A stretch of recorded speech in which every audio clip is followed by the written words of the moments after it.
Because there are so many cryptocurrencies on the market, it is important to understand the types of cryptocurrencies. Understanding if the coin you're looking at has a purpose can help you decide whether it's worth investing in or if it's just another sham coin. We will dive deep into what these cryptocurrencies look like, how they're taking place across the markets around the world, and the best way to develop our portfolios.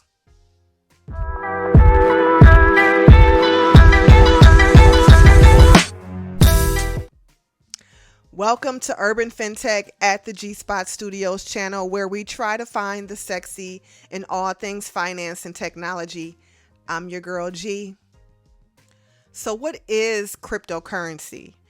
Cryptocurrency is a digital virtual currency secured by cryptography, which makes it nearly impossible to counterfeit or to double spend. Many cryptocurrencies are decentralized networks based on blockchain technology, which is a distributed ledger enforced by a disparate network of computers.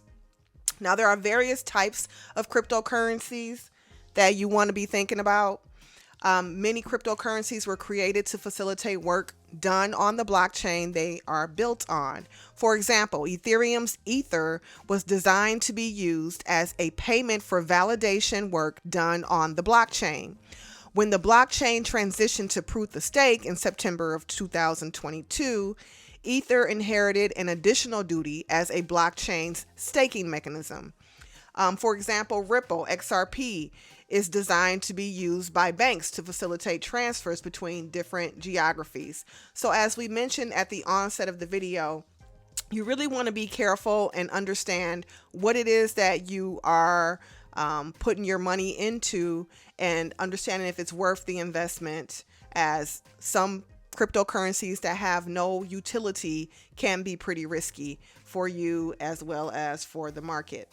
Now, there are about five utility tokens that have purpose within the cryptocurrency space.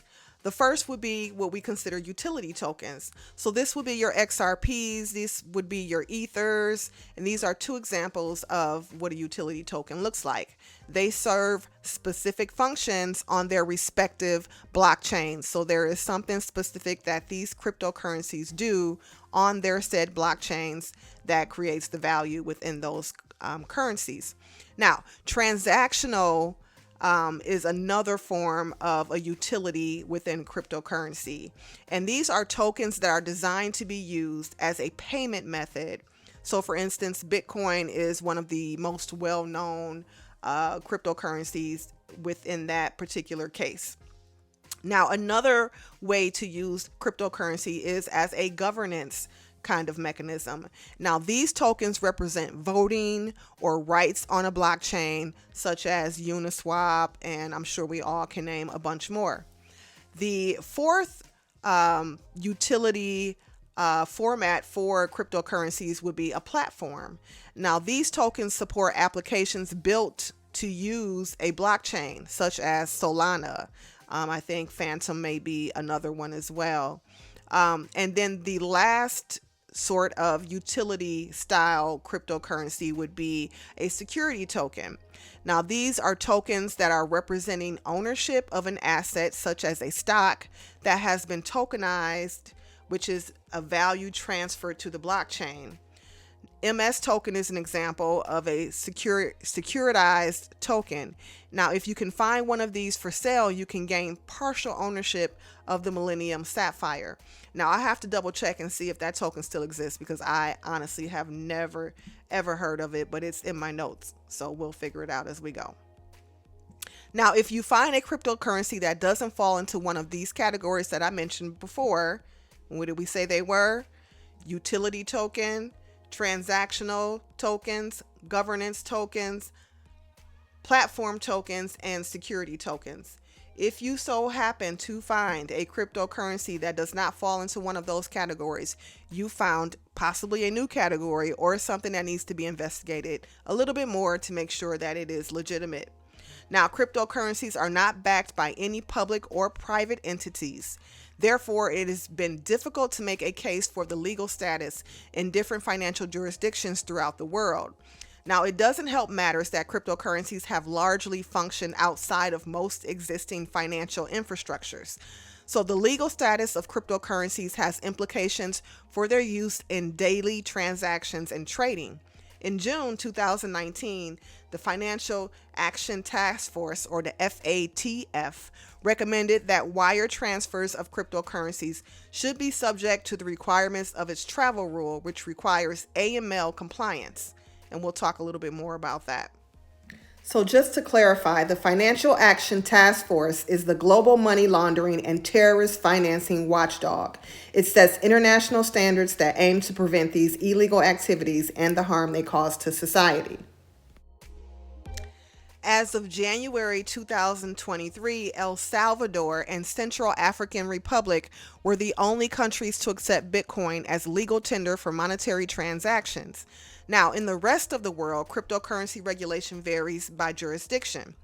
Japan, for instance, their Payment Service Act defines Bitcoin as legal property. Cryptocurrency exchanges operating in the country are subject to collect information about the customer and details relating to the wire transfers.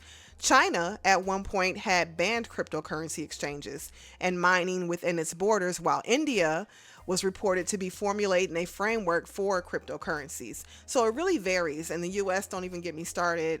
It's just a whole shit show. Now, cryptocurrencies are legal in the European Union. Derivatives and other products that use cryptocurrencies must qualify as financial instruments. In June 2021, the European Commission released the Markets in Crypto Assets (MiCA) regulation that sets safeguards for regulation and establishes rules for companies or vendors providing financial services using cryptocurrencies. Now, within the US, the biggest and most sophisticated financial market in the world, crypto derivatives such as Bitcoin futures are available on the Chicago Mercantile Exchange. Now, in the past, the Securities and Exchange Commission, the SEC, took the stance that Bitcoin and Ethereum were not securities. However, in September 2022, SEC Chair Gary Gensler, or Gensler, not sure if the G is soft or hard, stated that he believes cryptocurrencies are securities. This stance implies that cryptocurrencies' legal status may become subject to regulation. And we are seeing that play out, baby, in real time. 2023, everything is up for scrutiny. Now, in a report that you can find on the SEC website, it's called Kennedy and Crypto. This is where they discuss a little bit more about their sentiment around cryptocurrencies in the United States. And although cryptocurrencies are considered a form of money, the Internal Revenue Services, or the IRS, treats them as financial assets or property for tax purposes. And with most other investments, if you reap capital gains selling or trading cryptocurrencies, the government wants a piece of the profits. How exactly the IRS taxes digital assets, either as capital gains or ordinary income, depends on how long the taxpayer held the cryptocurrency and how they used it. Now, are they really safe? Cryptocurrencies have attracted a reputation as unstable investments due to high investor losses as a result of scams, hacks, and bugs. Although the underlying cryptography is generally secure, the technical complexity of using and storing crypto assets can be a significant hazard to new users and really to anyone. Now, in addition to the market risk associated with speculative assets, cryptocurrency investors should be aware of the following risk. User risk. Unlike traditional finance, there is no way to reverse or cancel a cryptocurrency transaction after it has already been sent. By some estimates, about 1/5 of all Bitcoins are now inaccessible due to the lost passwords or incorrect sending of addresses. Regulatory risk. The regulatory status of some cryptocurrencies is still unclear, with many governments seeking to regulate them as securities, currencies, or even both. A sudden regulatory crackdown could make it difficult to sell cryptocurrencies or could cause a market-wide price drop. Counterparty risk. Many investors and merchants rely on exchanges or other custodians to store their cryptocurrency. Theft or loss by one of these third parties could result in losing one's entire investment, and that would just be devastating. And then management risk. Due to the lack of coherent regulations, particularly in the US, there are few protections against deceptive or unethical management practices. And we've seen that with FTX. We've seen that with a number of different banks that have collapsed. It is just ruthless out here in the crypto streets, honey, okay? Many investors have lost large sums to management teams that have failed to deliver a product. And again, we just named a few of those. The other type of risk, programming risk. Many investment and lending platforms use automated smart contracts to control the movement of user deposits. An investor using one of these platforms assumes the risk that a bug or exploit in these programs could cause them to lose their investment. And then lastly, market manipulation. Market manipulation remains a substantial problem in cryptocurrency. It remains a substantial problem in stocks, honey. It remains a substantial problem in politics, okay? Market manipulation is real. But with influential people, organizations, and exchanges acting unethically, that is where you start to see the manipulation of markets and how it can impact regular retail investors. Despite these risks, however, cryptocurrencies have seen a major leap in prices, with the total market capitalization rising to over $1 trillion.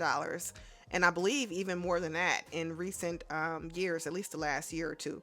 Now, despite the speculative nature of the assets, some have been able to create substantial fortunes by taking on the risk of investing in early stage cryptocurrencies. So the sooner you kind of get into the market, in some cases, the more likely you are to see a return on your investment. And just like anything cutting edge and new, there are advantages and disadvantages of cryptocurrency. Do you recall the start of the World Wide Web? Yes, the World Wide Web. That's where the www dot comes from. Well, let's take a history look back. During the early days of the World Wide Web, several fears and concerns arose as people grappled with the potential implications of this new technology. Here are some of the common fears expressed at the time. Privacy concerns. People were worried about the loss of privacy as personal information became accessible online. There were concerns about unauthorized access to personal data, identity theft, and the potential for surveillance. All of that, I think, is still happening, yet we readily accepted and adapted and adopted the World Wide Web. Security risk. With the rapid growth of the internet, there were concerns about the security of online transactions such as banking and shopping. People worried about hackers gaining access to sensitive information and the potential for financial fraud. Well, that has happened and still happening, but we continue to use the World Wide Web. And I would even argue that we would probably be a little lost without it at this point because we rely so heavily on it in this day and age. Now, another fear of the World Wide Web was the misinformation and reliability of information. The proliferation of information on the internet raised concerns about the accuracy and reliability of online content. There were fears that misinformation could spread rapidly, leading to the spread of rumors, false information, and manipulation. And we know, honey, during the Trump era that this was the number one thing, right? Fake news. It's all you heard everywhere, fake news. And now with the X, formerly known as Twitter, other different platforms that are requiring people to identify themselves, prove who they are, so kind of know your customer, and have these validated check marks next to you to prove that you are a real person, you are who you say you are. Um, they are, in my opinion, cracking down on this and attempting to make sure that information out there is legit. Social isolation was another fear of the World Wide Web.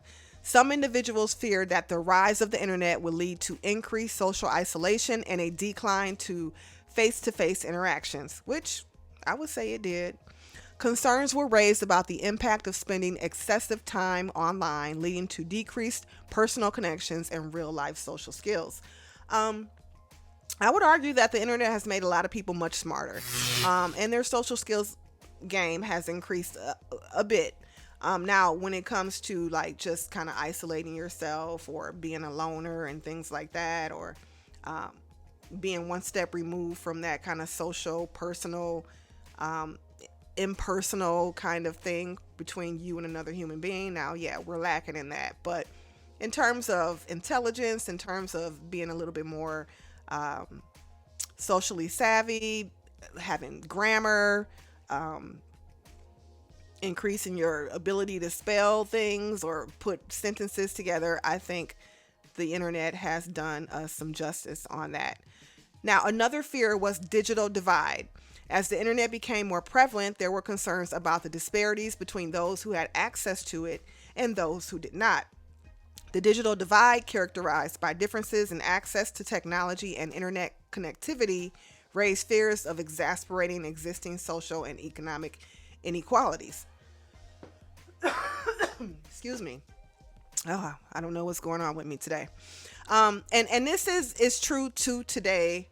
We see this very well, and I think one of the things that cryptocurrency wants to address is this very factor that there are people that are unbanked. There are people who have limited access to financial resources and financial means to move money, to exchange currency, to receive money. There are people all over the world that have friends, family, whatnot in other areas of the world. And in order to be able to transact instantaneously is something that has been lacking within our current antiquated financial infrastructure. So once we adapt cryptocurrency more, particularly the utility tokens, we will begin to see this inequality sort of dissipate to some degree. Job displacement with the World Wide Web was a huge fear. The advent of the World Wide Web raised concerns about automation of job displacement.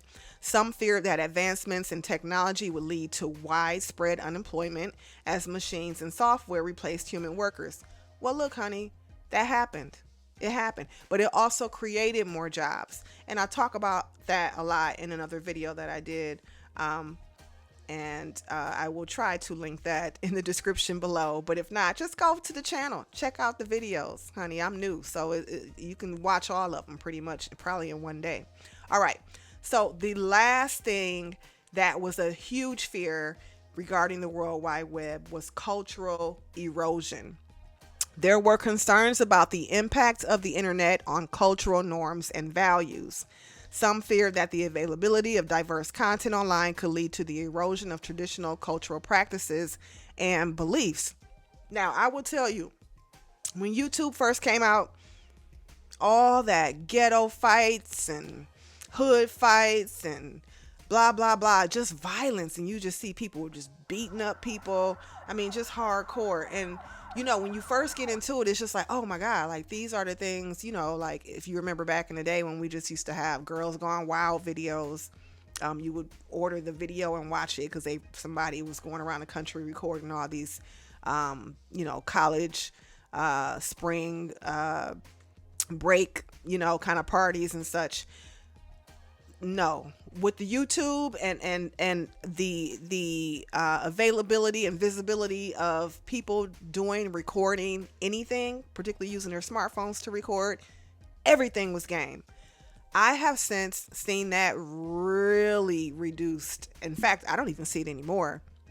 And so there has been a curve in showing, such violent acts. And don't get me wrong, everyone has a video, they record things, you get it on camera, and you're like, oh shit, we got to watch this mass shooting now because this person recorded it, or you can choose not to. However, it has helped open the eyes of people who ignored things until you actually are like faced with seeing them constantly. And in other regards, it has made people more sensitive and want to shape the type of content and information that's being put out there. And so that we're living more positively and less negatively. Now, it is important to note that while these fears were valid to some extent, the World Wide Web also brought numerous benefits and opportunities, transforming various aspects of society, communication, and commerce. Over time, many of these concerns have been addressed through technological advancements, regulations, and societal adaptations. I would agree 100%. Now remember, that was the Web 1. We're currently transitioning out of Web 2 and into Web 3, which we will definitely be utilizing, in my opinion, cryptocurrency. Now, whether we keep that name, Web 3, is questionable. Whether we keep the name cryptocurrency is also another factor. Maybe by then we'll agree to just refer to them as digital assets. Tell me what you think. Is this sexy or just a whole bunch of shenanigans, honey?